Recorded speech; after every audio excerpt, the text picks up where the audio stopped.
Hello everyone, आशा है कि आपने इस सीरीज़ का लास्ट एपिसोड देख लिया था। लेकिन अगर आपने अभी तक इसका एपिसोड 1 नहीं देखा है तो आप डिस्क्रिप्शन में जाके या फिर आई बटन पर क्लिक करके वो एपिसोड देख सकते हैं, क्योंकि इस वीडियो की कहानी वहीं से शुरू होगी जहां एपिसोड 1 एंड हुआ था। और आप लाइक बटन दबा के मेरे चैनल को सब्सक्राइब भी कर लीजिए। और इसी के साथ ही एपिसोड 2 की शुरुआत करते हैं। कहानी के स्टार्टिंग में हमें दिखाया जाता है कि कैसे सैरी एक सक्सेसफुल सीईओ थी। उसका हर एक डिसीजन हमेशा सही होता था, इसलिए उसकी कंपनी काफ़ी अच्छी चल रही होती है, जिसकी वजह से सेरी को अपने आप पे काफ़ी ज़्यादा बिलीव था। जियोंग ने उसे कहा था कि राइट साइड में साउथ कोरिया है, लेकिन उसे जियोंग पे बिल्कुल भी भरोसा नहीं था, क्योंकि वो नॉर्थ कोरियन था। उसे ऐसा लग रहा था कि वो उसे झूठ ही बोल रहा होगा, इसलिए उसकी बात ना मानते हुए लेफ्ट चली गई थी। हमने लास्ट एपिसोड देख लिया था, उसका नतीजा क्या हुआ था कि वो एक नॉर्थ कोरिया में ही रह गई थी और जियोंग ने उसे चियोल से बचाते हुए छुपा दिया था। और एपिसोड 2 वहीं से शुरू होता है। सेरी मन ही मन सोच रही होती है कि जियोंग एक लौता आदमी है जिससे वो जानती है नॉर्थ कोरिया में। मुसीबत के समय में तो गधे को भी बाप बनाना पड़ता है, और जियोंग ही है जो उसकी मदद कर सकता है। इसलिए जियोंग के सामने भोला भाला होने का नाटक करने लग जाती है और मन ही मन सोच रही होती है कि अगर वो जियोंग को भला फुसला लेती है तो शायद वो नॉर्थ कोरिया से बाहर निकल सकती है। लेकिन जियोंग सोच रहा होता है कि ये बिना परमिशन के नॉर्थ कोरिया में घुस आई है और ये साउथ कोरिया से है, और रूल्स के अकॉर्डिंग इसे अरेस्ट कर लेना चाहिए। लेकिन इसके वजह से काफ़ी ज़्यादा गड़बड़ हो गई है। क्या उसे सेरी को मार देना चाहिए? लेकिन एट लास्ट जियोंग सेरी को मारता नहीं है और उसे अपने घर में ले आता है। जियोंग सेरी को कुछ खाने को देता है, लेकिन सेरी को लग रहा होता है कि शायद जियोंग ने इसमें जहर मिला है, इसलिए वो नाटक करते हुए उससे कहती है कि हमारे यहाँ पे गेस्ट पहले खाना खाता है। लेकिन जियोंग इसकी बात को समझ जाता है और कहता है कि मैंने इसमें जहर नहीं मिलाया है और तुम्हें ऐसा दिखावा करने की ज़रूरत नहीं है। ये सुनकर सेरी भी सच कहने लग जाती है और कहती है कि नॉर्थ कोरिया है, इसलिए मुझे हर चीज़ सोच समझ के करनी होती है। इस पर जियोंग कहता है कि तुम बिना परमिशन पहले डिमिलिट्री जोन में घुस गई और अभी तुम मिलिट्री हाउस में घुस चुकी हो। कह रही हो कि तुम कोई स्पाई नहीं हो, तुम साउथ कोरिया की जासूस भी हो सकती हो। तो सेरी उसे कहती है कि मैं जासूस नहीं हूँ, बल्कि यहाँ पे फंस चुकी हूँ। सेरी जियोंग को समझाने की काफ़ी ज़्यादा कोशिश कर रही होती है और कहती है कि अगर उसे कुछ भी किया तो दोनों कंट्रीज में फाइट हो सकती है, और वो काफ़ी बड़ी फैमिली से बिलोंग करती है, और उसे कुछ भी हुआ तो वो भी नहीं बचने वाला। जियोंग कहता है कि अगर ऐसा है तो मेरे पास एक और ऑप्शन भी है, मैं तुम्हें ऐसे ही ठिकाने लगा देता हूँ, कोई तुम्हारे पास जानेगा भी नहीं कि तुम यहाँ पे थी, तो फिर कुछ होगा भी नहीं। जब सेरी डर जाती है और कहती है कि मुझे पता है कि तुम ऐसा नहीं करोगे, तुम मजाक कर रहे थे। तभी वहाँ पे चीजू आता है और जियोंग उससे मिलने जाता है। चीजू जियोंग को बताता है कि कल रात एक औरत का एक्सीडेंट हो गया था और उसका डिस्क्रिप्शन बिल्कुल उसी लड़की के साथ मैच कर रहा था। चीसू को लग रहा था कि ये वही लड़की है जो कल साउथ कोरिया से आई थी, लेकिन ये औरत वो नहीं होती। लेकिन ये औरत वो होती जिसे चियोल ने मार दिया था, क्योंकि उसने उन चोरों को मरता हुआ कल देख लिया था। तभी पीछे से सेरी आती है, उसे देख के चीसू डर जाता है। चीसू भी सेरी को कहता है कि तुम एक साउथ कोरियन स्पाई हो और मैं तुम्हें नहीं छोड़ूंगा, और पूरी सीरीज में हमें इनके लोग जोक सुनने को मिलेगी। एंड ट्रस्ट में इन दोनों का झगड़ा देखने में काफी ज्यादा मजा आता है। सेरी चीसू को कहती है कि अगर मुझे कुछ भी हुआ तो तुम भी नहीं बचोगे। क्या कहा था तुमने कि मियोक अपना काम छोड़ के साउथ कोरियन ड्रामास देख रहा था, युनडोंग का भी ड्यूटी पे ध्यान नहीं था, और चीसू खुद दारू पी के सोया हुआ था। अगर ये सब जाके मैंने सबको बता दिया तो तुम लोग भी नहीं बचोगे। ये कह के वो चीसू को डराने की कोशिश कर रही थी। तभी वहाँ पे मियोक, बियोम और युनडोंग आ जाते हैं। ये चारों जियोंग के अंडर काम किया करते थे और जियोंग को ये सब कैप्टन री बुलाया करते थे। तो अब से मैं भी जियोंग को कैप्टन री बुलाऊंगी, और इसके अंडर 4 लोग काम करते थे। और पूरी सीरीज में हमें कैप्टन री और उसके 4 टीममेट्स देखने को मिलेंगे, इसलिए आप इन चारों का नाम अच्छे से याद रखिएगा ताकि आगे स्टोरी समझने में आसानी हो। सेरी फिर आगे कैप्टन री और उसके चारों टीममेट्स को बताती है कि उन्हें इतनी टेंशन लेने की जरूरत नहीं है, वो बस उसे वहीं छोड़ दे जहाँ उसका पैराशूट लैंड हुआ था, और वो वहाँ से चली जाएगी खुद से। जिसपे कैप्टन ने बताता है कि टोर्नेडो की वजह से फेंस टूट गया था, इसलिए उसमें करंट नहीं आ रहा था, लेकिन अब वो ठीक हो चुका है और उसमें करंट भी आ रहा होगा। अगर उसने फेंस पार करने की कोशिश की तो उसकी जान नहीं बचेगी। तो वो बोलते हैं कि तुम तो वहीं काम करते थे, इसलिए तुम कोई मदद करो मेरी वहाँ जाने के लिए।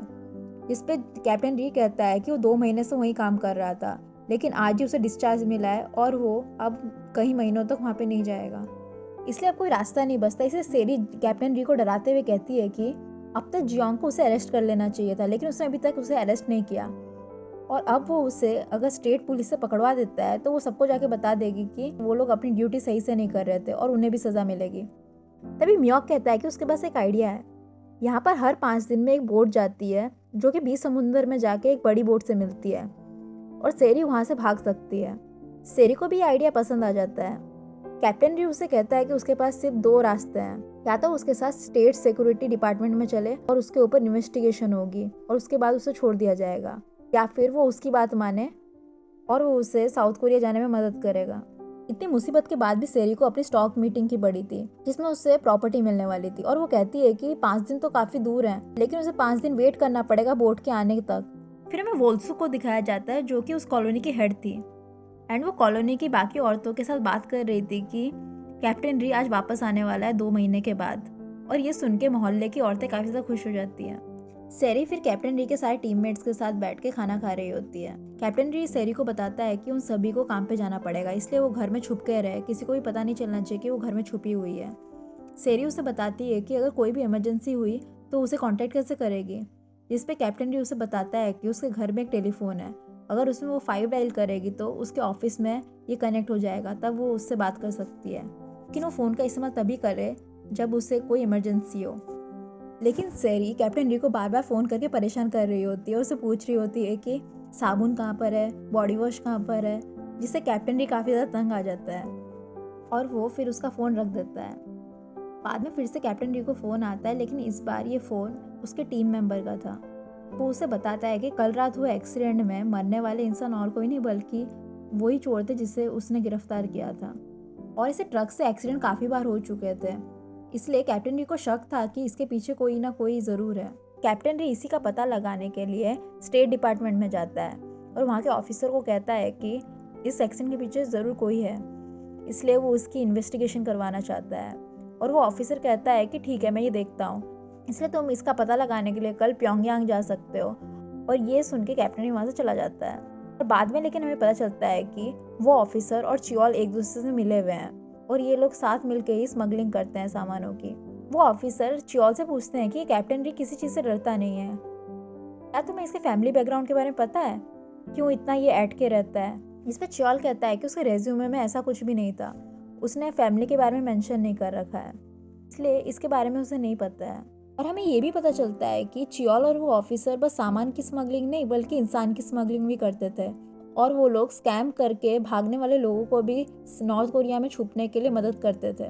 और वो लोग एक और आदमी की भी मदद करने वाले थे जिसका नाम सेंगजुन है, और इसके बारे में मैंने ऑलरेडी बता रखा है। इसने सेरी के दूसरे भाई को स्कैम किया था और वो उसे बचने के लिए नॉर्थ कोरिया में छुपना चाहता है, और इसमें इसकी मदद चियोल करने वाला था। फिर हमें सेरी को दिखाया जाता है जो कि नहा के बाहर निकलती है, तभी वहाँ लाइट चली जाती है और वो काफ़ी ज़्यादा डर जाती है। फिर उससे एक साउंड आता है और वो टेलीफोन से कैप्टन री को कांटेक्ट करने की कोशिश करती है, लेकिन कोई भी फ़ोन नहीं उठाता। फिर उसे किसी के अंदर आने की आवाज़ आती है और वो डर जाती है, इसलिए वो एक मटका उठा लेती है उसे मारने के लिए, लेकिन वो और कोई नहीं बल्कि कैप्टन री होता है। वो उसे देख के काफ़ी ज़्यादा रोने लग जाती है। सेरी उसे रोते हुए पूछती है कि वो अब क्यों आ रहा है। उसने उसे काफ़ी फ़ोन करने की कोशिश की और वो काफ़ी डर गई थी। इस पे कैप्टन री उसे कहता है कि वो क्योंकि वो उसके लिए कैंडल लेने गया था, क्योंकि उसे कैंडल चाहिए था। ये सुन के सेरी काफ़ी ज़्यादा रोने लग जाती है और उसे सॉरी कहती है उसे परेशान करने के लिए। और वो ऐसे नॉर्थ कोरिया पहुंच चुकी है, इसलिए उसे समझ में नहीं आ रहा है कि उसे आगे क्या करे, इसलिए उसे हर चीज़ में डर लग रहा है। फिर हमें उस कॉलोनी की औरतों को दिखाया जाता था जो कि कॉलोनी की बीवी को खुश करने में लगी रहती थी ताकि उनके पतियों को भी प्रमोशन मिल जाए। सेरी फिर रोते हुए कैप्टन री को बताती है कि उसे 3 दिन हो गए यहाँ पे आए हुए, उसके स्टॉक प्राइस काफ़ी ज़्यादा फ्लक्चुएट हो रहे होंगे और जल्दी उसके स्टॉक प्राइस गिरने भी लगेंगे। ये काफ़ी ज़्यादा मज़ेदार सीन है क्योंकि इस सिचुएशन में भी सेरी को अपने स्टॉक प्राइस की पड़ी थी और वो उसी के बारे में सोच रही थी। कैप्टन री फिर सेरी को बोलता है कि वो किसी काम से प्योंगयांग जा रहा है, इसलिए वो अपना ख्याल रखे और 2 दिन बाद साउथ कोरिया अपने देश वापस चली जाए। वो उसे छोड़ने के टाइम पे वहाँ पे नहीं रह पाएगा और उसके टीममेट्स उसकी हेल्प करेंगे साउथ कोरिया जाने के लिए। ऐसा कह के वो वहाँ से चला जाता है, लेकिन सेरी उसे रोकते हुए कहती है कि मैं तुम्हारा शुक्रिया अदा करना चाहती हूँ मेरी हेल्प करने के लिए। क्या मैं तुमसे पूछ सकती हूँ कि तुम्हारा नाम क्या है?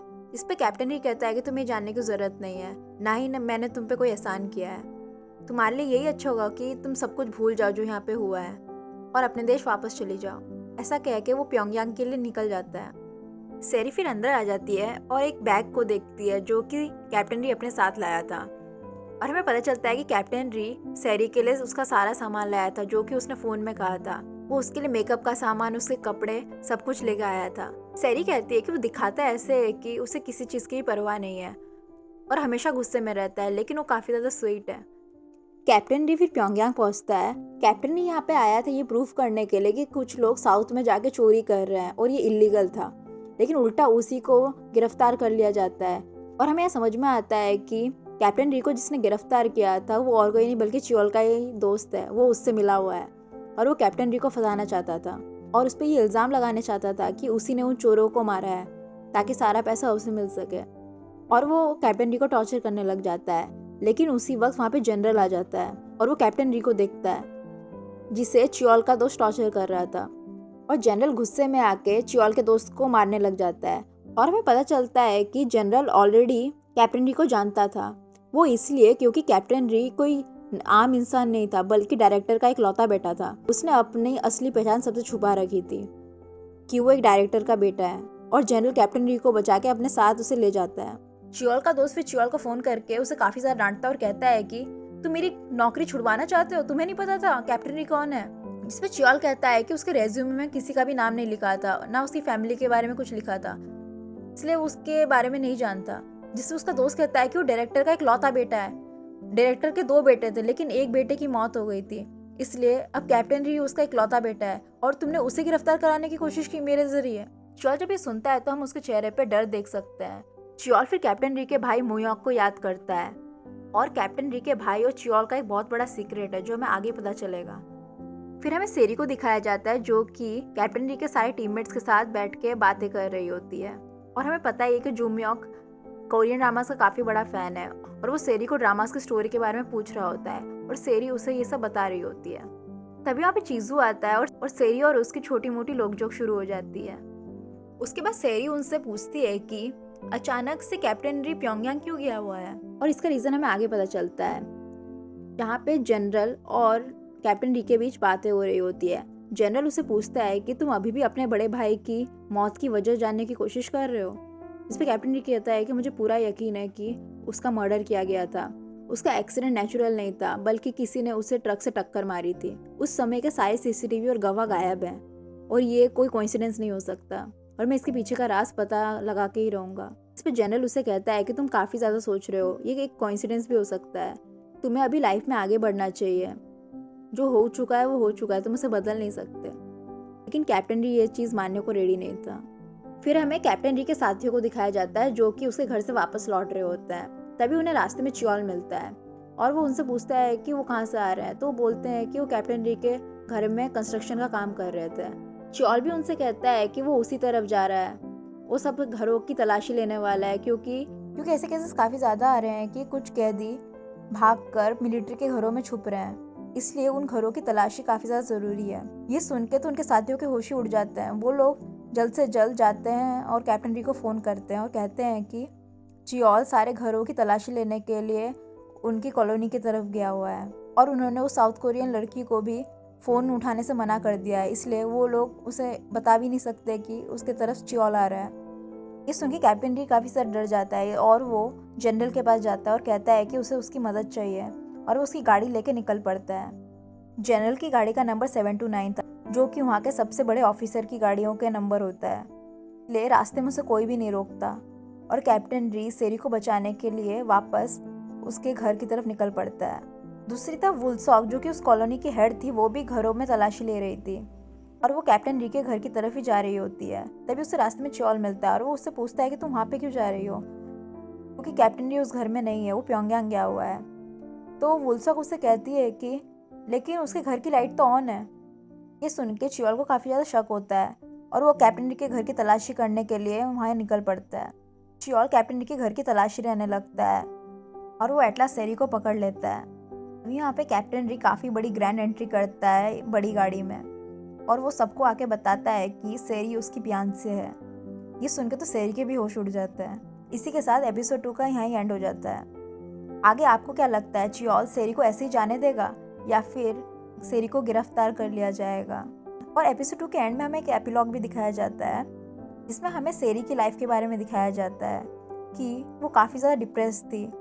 हमें स्टार्टिंग से सेरी का कैरेक्टर ऐसे दिखाया गया है कि वो काफ़ी ज़्यादा मनी माइंडेड है, लेकिन वो काफ़ी ज़्यादा इमोशनल थी। वो ज़िंदगी से तंग आ चुकी थी और वो सुसाइड करना चाहती थी, लेकिन उसकी साइकोलॉजिस्ट उसे स्विट्ज़रलैंड जाने को कहती है और वो स्विट्ज़रलैंड गई थी।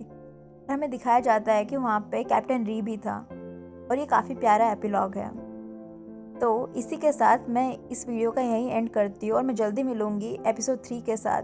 तब तक के लिए आप मेरे चैनल को सब्सक्राइब कर लीजिए और नीचे लाइक बटन को क्लिक कर लीजिए।